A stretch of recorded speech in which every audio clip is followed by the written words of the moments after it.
If you want to learn how to swipe or go back on your iPhone, so here's how you can do that.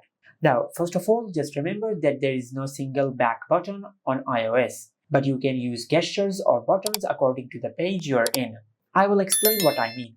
Let's say if you open Instagram, and if you open a menu or another page in Instagram. Now, to go back from here, you will have to swipe from the left side of the screen. And remember, you can only go back by swiping from the left side of the screen. You cannot go back if you swipe from the right side of the screen. Just like that. Now, this is not the only way to go back on iOS. Now, let's say if you have opened the Share Profile section. Now, you cannot swipe from the left side or from the right side to go back.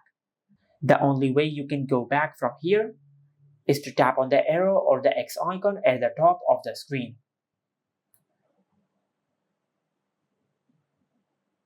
Now, there is also a third way you can go back. Now, let's say if you tap on the plus icon over here, and if you open this menu.